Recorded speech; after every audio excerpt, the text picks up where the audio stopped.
I'm Andy Black, your facilitative leader on assignment for the Facilitative Leadership Learning Program. In your most recent learning experience, you heard about different levels of involvement and how a facilitative leader might use these different levels to increase participation in decision-making without losing control over the outcome. You were introduced to a process for applying the levels of involvement, and as an interim assignment, you were asked to apply that process to a decision you have to make in your leadership role that will have an impact on other people. I'm going to walk through the assignment you were given with an example from my own leadership experience that will help you understand how to apply the concepts to a situation of your own. So as a quick overview, you were asked to describe a situation that requires you to make decisions and then identify one decision you have to make related to that situation. You were asked to identify stakeholders you might choose to involve in the decision and their when.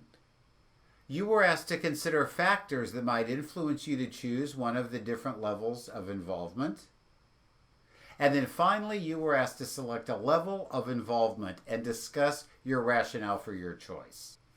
Now, in my situation, I'm the leader of a group of consultants. I have 10 senior consultants, very smart and accomplished people who report directly to me, though they work independently on their own strategic projects. Now, one of the ideas that's influencing our company this year is that we need to become more of a learning organization.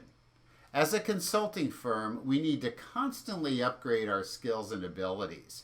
Now, I report directly to the president of the company, and this individual wants me to challenge my senior team to sharpen their skills. She literally told me to get out a can opener and open up all the brains in the place. So I've decided, with her approval, to set up 5 learning teams. Each team will be comprised of 2 consultants from the consulting services group, and each team will be assigned a different topic related to our business. The teams will research the topics, and in a series of online meetings, they'll present their findings as a way of developing not only their skills, but the skills of others as well. Now that's the situation.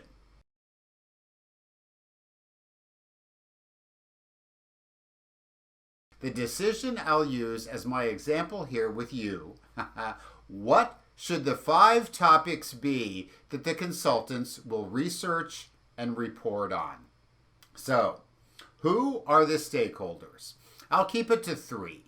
The first group, of course, is the team of consultants.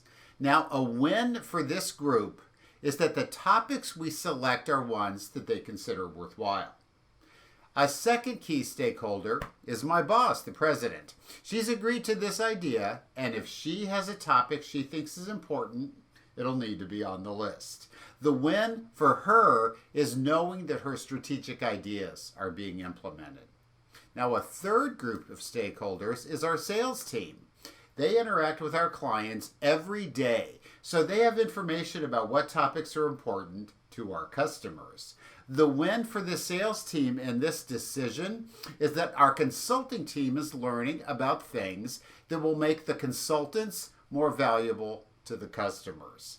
And this activity is likely to increase the confidence of the sales team and our services team. So what are the factors to consider? Now, I'll look at this question through the lens of my own team to show you how I use these factors to arrive at a strategy. First, the need for buy-in is quite high. If the consultants don't like the topics that are selected, it's likely that the project will fail. We have enough time to reach a thoughtful decision. Time is on my side here. I don't think the topic is actually mission critical. We have many other decisions we make about our business that are, quite frankly, more important than this one. I believe that if I get input from the other stakeholders I mentioned and provide it to my team, we'll have all the information we need to make a high-quality decision. The group itself has high group process capability, so that's not an issue. And I see benefit in a collaborative discussion as a way of building a spree among the team members who tend to work very independently. So, as the result of my analysis, I am going to use consensus as my decision-making method. I will be the fallback if we can't achieve consensus, but I think we ought to be able to. My rationale here is the need for buy-in is so high with this group, and I do think consensus is the way to get that level of buy-in. I'll gather input from my boss and the salespeople in advance and provide that input to the team before we make our own consensus decision. So, this example I just walked through will give you an idea of how I would use the levels of involvement as part of a process for involving my team in a decision that will affect them. Your task then is to identify a decision you have coming up and do some reflective thinking. You can use the course materials you've been provided to document your ideas, and then you'll be asked to share your insights with another participant the next time you meet for a learning experience. Thanks for listening, and good luck with this interim assignment.